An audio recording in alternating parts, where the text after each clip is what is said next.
খোয়াইয়ে যৌথ বাহিনীর জালে 2 মাদক কারবারি। সীমান্ত এলাকায় 3600 ইয়াবা ট্যাবলেট সহ হাতে নাতে ধরা পড়ল সবুজ মিয়া ও রাহুল মিয়া। বৃহস্পতিবার বিকেলে খোয়াইয়ে বিএসএফ ও পুলিশের যৌথ অভিযানে বড় সাফল্য।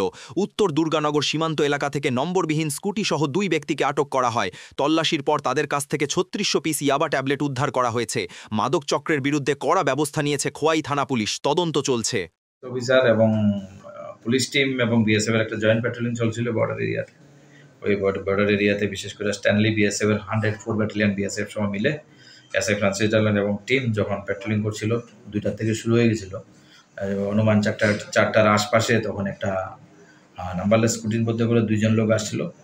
ওরা স্কুটিটা স্পিড বাড়িয়ে দিয়েছিল, তখন ওদেরকে ডিটেন করা হয়। ডিটেন করার পরে স্কুটিটাকে যখন সার্চ করে তখন এখানের মধ্যে কন্ট্রাব্যান্ড আর্টিকেল আছে বলে স্ট্রংলি সাসপেক্ট হয়। সাথে সাথে আমাদেরকে খবর দেয় আমাদের অথরিটির মাধ্যমে। ধরো এসডিএম আমাদের এখানে এক্সিকিউটিভ ম্যাজিস্ট্রেটকে আনা হয়, ওনার প্রেজেন্সে এবং ইন্ডিপেন্ডেন্ট উইটনেসের প্রেজেন্সে সার্চ করে এখানে টোটাল 18 প্যাকেটে 200টা ইয়াবা ট্যাবলেট, যেটা নার্কোটিক ড্রাগ, যেটা টোটাল 3600 ইয়াবা ট্যাবলেট পাওয়া হয়েছে। অ্যাকর্ডিংলি আমরা ওইখানে যে 2 জন লোক ছিল তার মধ্যে একজন হচ্ছে সবুজ মিয়া 31, ওর বাড়ি দুর্গানগর, আর হচ্ছে রাহুল মিয়া, তার বাড়িও দুর্গানগর। রাহুল মিয়ার কামরুল জামান তার বাবার নাম। তো 2 জনকেই ডিটেন করে আনা হয়েছে এবং তাদের বিরুদ্ধে আমাদের এই এনডিপিএস এর আওতায় একটা মামলা নথিভুক্ত করা হচ্ছে এবং ইনভেস্টিগেশন স্টার্ট